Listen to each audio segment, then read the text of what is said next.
பள்ளிக்கூடம், ஆபீஸ், கல்லூரி, கடைவீதி இதுலயே போயாச்சு ஜீவியத்தில் ஒரு பாதி.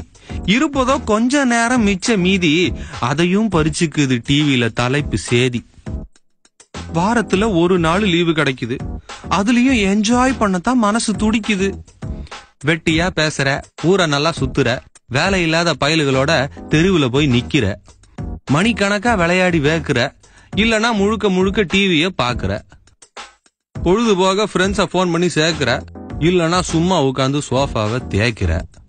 சோசியல் மீடியாவுக்கு நேரம் இருக்கு, சொந்த பந்தத்துக்கு நேரம் இருக்கு, இன்டர்நெட்டுக்கு நேரம் இருக்கு, அடுத்தவன் விஷயத்துல இன்டர்ஃபியர் பண்ண நேரம் இருக்கு, திங்க நேரம் இருக்கு, ரெசார்ட்ல போய் தங்க நேரம் இருக்கு, ஜிம்முக்கு நேரம் இருக்கு, ஜம்முன்னு ட்ரெஸ் பண்ண நேரம் இருக்கு, பாட்டி கிட்ட கதை கேட்க நேரம் இருக்கு, பாட்டி வச்சு மிதக்க நேரம் இருக்கு, பசங்க டியூஷனுக்கு நேரம் இருக்கு, பொண்ணுங்க ஃபேஷனுக்கு நேரம் இருக்கு, வீட்டம்மா ரேஷனுக்கு நேரம் இருக்கு, ஐயா ரயில்வே ஸ்டேஷனுக்கு கூட நேரம் இருக்கு, பிக்கப்புக்கு நேரம் இருக்கு, பீஸா தின்ன நேரம் இருக்கு, டிராப்புக்கு நேரம் இருக்கு, டிராமா பார்க்க நேரம் இருக்கு, சமையலுக்கு நேரம் இருக்கு, சீரியலுக்கு நேரம் இருக்கு, செல்போனுக்கு நேரம் இருக்கு, சும்மா பேச நேரம் இருக்கு, பாக்கு போட நேரம் இருக்கு, பார்க்ல உட்கார நேரம் இருக்கு, 4 பேரை சேர்த்து வச்சு நாட்டு நடப்ப பேச நேரம் இருக்குயா.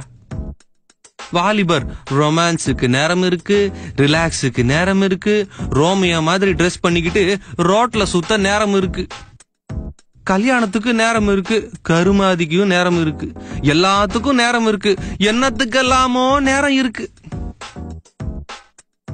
ஆனா நேரத்தை படைச்ச ஆண்டவருக்கு கொடுக்க கொஞ்சம் நேரம் இல்லையா உனக்கு? நேரத்துக்கு முன்னாலேயே உன்னை நினைச்சாரு, நேரத்துல சரியா உன்னை படைச்சாரு, உனக்காக தானே மரிச்சாரு, சிலுவையில கைய விரிச்சாரு. வேதம் படிக்க நேரம் இல்ல, வேண்டுதல் செய்யவும் நேரம் இல்ல, கர்த்தருக்கு செலவிட நேரம் இல்ல, உனக்கு இது முக்கியம்னு தோணவில்லை.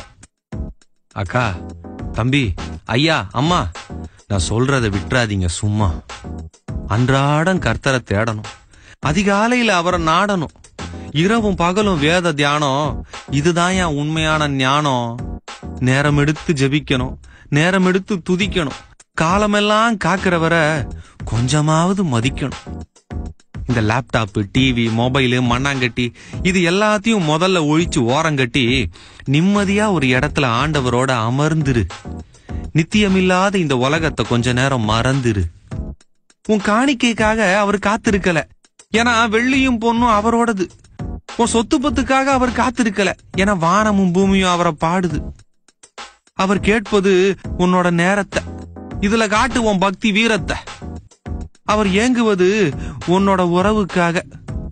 இதெல்லாம் எதுக்கு தெரியுமா? கிறிஸ்தவ துறவுக்காக. ஏய், என்னவோ ஓடிக்கிட்டே இருக்க, எதையோ தேடிக்கிட்டே இருக்க. எங்கய்யா ஓடுற? என்னத்தை தான் நீ தேடுற? முதல்ல உன் ஓட்டத்தை நிறுத்து, உலகத்து மேல நாட்டத்தை நிறுத்து, மற்றது எல்லாத்தையும் மறுத்து அந்த மேசியாவோட தொடங்கு போக்கு வரத்து. நீ கூப்பிட்டா மட்டும் அவர் உடனே வரணும், நீ கேட்டதெல்லாம் வாங்கி தரணும். ஆனா அவர் கூப்பிட்டா உனக்கு வேலை இருக்கு. அட கிறுக்கு கிறுக்கு, நினைச்சு பாரு. அவர் செய்த நன்மைகள், காட்டிய தயவு, அருளின ஆசீர்வாதம், நீக்கிய கொடிய வாதம். நிந்தைய போக்கி விட்டாரு, சிந்தைய மாற்றி விட்டாரு, உடுத்த உடை போட்டு விட்டாரு, உண்ண உணவு ஊட்டி விட்டாரு, இரவில் உறக்கத்தை அனுப்பி விட்டாரு, காலையில உன்னை எழுப்பி விட்டாரு, மணிக்கணக்கா உன்னை பாத்துக்கிட்டு இருக்காரு. நீ மணிய பாத்துக்கிட்டு இருக்கியா? உன்னை காக்கிறவரை நீ காக்க வைக்காத, கரை சேர்க்கிறவரை நீ ஏக்க வைக்காத.